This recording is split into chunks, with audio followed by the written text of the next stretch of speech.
પાટણ યુનિવર્સિટીમાં લીકર કાંડ સામે આવ્યો હતો અને એને લઈને જબરજસ્ત હોહાપણ મચી હતી કારણ કે બહારના રાજ્યમાંથી બાસ્કેટબોલ ટુર્નામેન્ટ રમવા આવેલા વિદ્યાર્થીઓ જે પાર્ટી કરતા કેમેરામાં ઝડપાઈ ગયા હતા અને એ પછી જબરજસ્ત હોબાળો મચ્યો હતો। ધારાસભ્ય કિરીટ પટેલ દ્વારા એ ચીમકી પણ આપવામાં આવી કે જ્યાં સુધી આનું નિરાકરણ નહીં આવે, કડક પગલાં નહીં લેવામાં આવે ત્યાં સુધી હું ભૂખ હડતાલ કરીશ। પણ આ ભૂખ હડતાલના નામે NSUIના કાર્યકર્તાઓ સાથે તેઓ પહોંચ્યા અને કાર્યકર્તાઓ જાણે કે ફાટીને ધુમાડે ગયા હોય એ રીતે આખી યુનિવર્સિટીને બાનમાં લીધી હતી, અરાજકતા સર્જી હતી ત્યાં સુધી કે કુલપતિ અને અધિકારીઓ સાથે ધક્કાધુક્કી અને એની સાથે સાથે મારામારી પણ કરી હતી, હાથાપાઈ પર પણ ઉતરી આવ્યા હતા અને આખી યુનિવર્સિટીને માથે લીધી હતી, વાતાવરણ દોડી નાખ્યું હતું, અરાજકતા સર્જી દીધી હતી।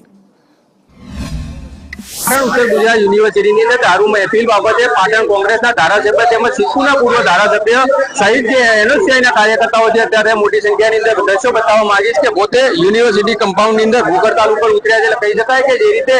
ઘટનાને 7-7 દિવસ વીત્યા તેમ છતાં કોઈ પણ જાતની જવાબદારો સામે યુનિવર્સિટી દ્વારા કાર્યવાહી ન કરતા અંતે આજે કોંગ્રેસના ધારાસભ્ય જે છે કિરીટ પટેલ તે પોતે ભૂખ હડતાલ ઉપર જોડાયા છે અને તેમની સાથે સંબંધની અંદર સિદ્ધપુરના પૂર્વ ધારાસભ્ય ચંદનજી ઠાકોર તેમજ જિલ્લા પ્રમુખ ગેમરભાઈ દેસાઈ સહિત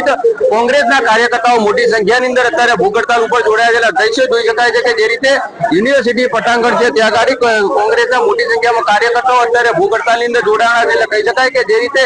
યુનિવર્સિટીની અંદર અવારનવાર જે રીતે વિદ્યાર્થીઓ તલવાર સાથે ઘૂસી આવે છે તો ક્યાંક દારૂની મહેફિલો માંગતી હોય છે, તેમ છતાં કોઈ પણ કાર્યવાહી ન થતા આપણે કિરીટ પટેલ સાથે જોડાયા છે તેઓની સાથે વાત કરીશું કે યુનિવર્સિટીની અંદર ભ્રષ્ટાચારે માજા મૂકી છે અને સરકાર કોઈ કાર્યવાહી કરતી નથી। એના કરતા પણ વધુ જે રીતે યુનિવર્સિટી અંદર ખુલ્લેઆમ દાદાગીરી ચાલી રહી છે, ખુલ્લેઆમ લોકો તલવારો લઈ અને યુનિવર્સિટીના મુખ્ય બિલ્ડિંગ આગળ આવી જાય અને યુનિવર્સિટીના અંદરથી દારૂની મહેફિલો થતી હોય અને કુલપતિ કે પોલીસ દ્વારા કોઈ કાર્યવાહી કરવામાં ના આવે, આરોપી પકડેલા હોવા છતાં પણ 151 કરીને છોડી મૂકવામાં આવે।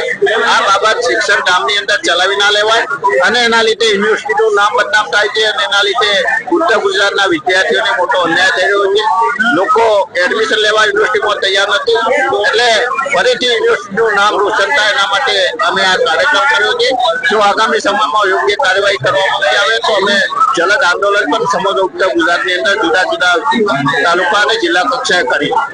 ખુલ્લેઆમ યુનિવર્સિટીની અંદરથી દારૂની પાર્ટી કરતા લોકો પકડાય છે, એના વિડીયો પર છે અને જે લોકો પકડાયા છે ખોટી હાઈકોર્ટના અધિકારીની ઓળખ આપે છે, જે પ્રોફેસર છે એના ઉપર ગાડી ચડાવી દેવાની કોશિશ કરે છે પરંતુ એમના ઉપર કોઈ કાર્યવાહી શા માટે કરવામાં આવતી નથી। હું ડીએસપી અને